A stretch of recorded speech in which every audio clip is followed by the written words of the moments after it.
సహోదరులారా, మీరు ఏ పనిలో ఉన్నను ఈ దేవుని మాటలు ఆలకిస్తారని దేవుని పేరతో నమ్ముతున్నాము. ప్రభువైన యేసుక్రీస్తు ఈ లోకమునందు ఈ విధంగా ప్రకటించి ఉన్నాడు. కాలము సంపూర్ణమై ఉన్నది, దేవుని రాజ్యము సమీపమై ఉన్నది, మారు మనసు పొంది సువార్తను నమ్ముడి.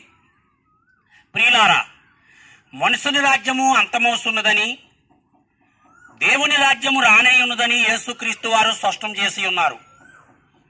ప్రియులారా, ఈ విధముగా చెప్పుచున్న యేసుక్రీస్తు ఎవరని మనము ఆలోచన చేస్తే, ప్రభువైన యేసుక్రీస్తు దేవుని శక్తిను దేవుని జ్ఞానంనై ఉన్నాడని బైబిల్ చెప్తుంది.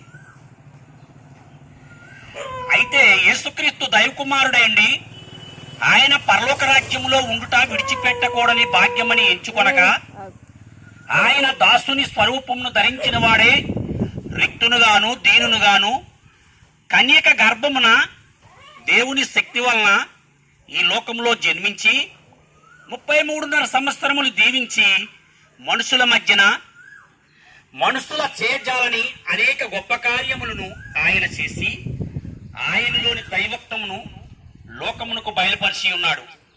అయితే ప్రియులారా, తండ్రి అయిన దేవుడు క్రీస్తు పూర్వమే 1వ శతాబ్దంలోనే తన ప్రవక్తలతోనూ సేవకులతోనూ పలికించి రాయించిన రీతిగా యేసు మన పాపములను పరిహరించుటకై అన్యాయపు తీర్పును పొందినవాడే శిలువలో ఘోర శ్రమలను అనుభవించి తనదైన పరిశుద్ధ రక్తమును మన కొరకై దారలు దారలుగా ఒలికించి ప్రభువైన యేసుక్రీస్తు శాపగ్రహిగా శిలువ మానుపై మరణించి తిరిగి సజీవునిగా 3వ దినమున అనేకులకు కనిపించి పరలోక రాజ్యమునకు వెళ్ళి ఉన్నాడు. ఈ మాటలు వినుసున్న ప్రియ సహోదరి సహోదరుడా, ప్రభువైన యేసు రక్తము ప్రతి పాపముల నుండి మనల్ని పవిత్రులుగా చేస్తుంది.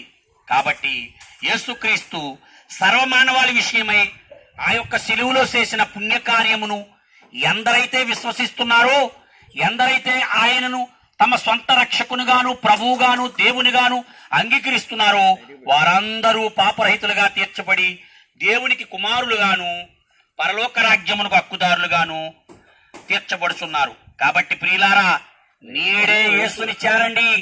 ఆయన ఇచ్చే పాపక్షమాపణ పొంది పునరుత్థానమును నిత్య జీవమును స్వతంత్రించుకొనవలసిందిగా దేవుని పేరట కోరుచున్నాము. ఆమేన్. దేవుడు మిమ్మల్ని దీవించునుగాక. కళ్ళు